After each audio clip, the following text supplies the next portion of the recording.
আচ্ছাদিত ইঞ্জিন যখন স্টার্ট করা হয় তখন অয়েল সাম্প থেকে অর্থাৎ অয়েল প্যান থেকে যে অয়েলটা আসে ধীরে ধীরে ধীরে বিভিন্ন পাইপ আছে, এই পাইপটা দিয়ে ইঞ্জিন অয়েল এই ট্যাপিট কাভারের বিভিন্ন জায়গায় আসে।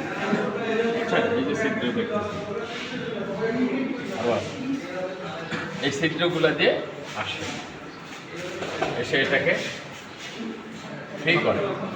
আমি সকালবেলা ঘুম থেকে উঠলাম, উঠে আমার ভিতরটা শুকনা থাকে না, আমরা নিয়মিত করি কি অনেকে, মানে বেশিরভাগ লোক করি না, কিন্তু খুব কম সংখ্যক লোক করি। কি করি? সকালবেলা উঠে খালি মুখে পানি খাই। পানি খেলে কি হয়? ভিতরটা ক্লিয়ার হয়, শুকনা জায়গাটা ভিজে যায়, ক্লিয়ার হয় না?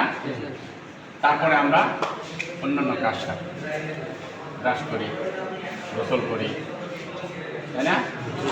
তো একটা জিনিস স্টার্ট করতে গেলে তাকে আগে ফ্রি হওয়ার, মানে সচল হওয়ার মতো যোগ্যতা সম্পন্ন করে গড়ে তুলতে।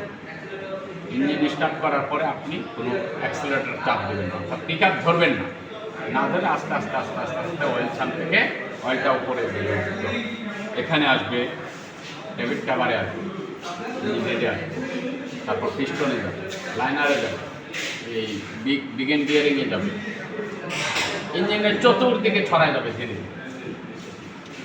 4 থেকে 5 মিনিট সময় লাগে।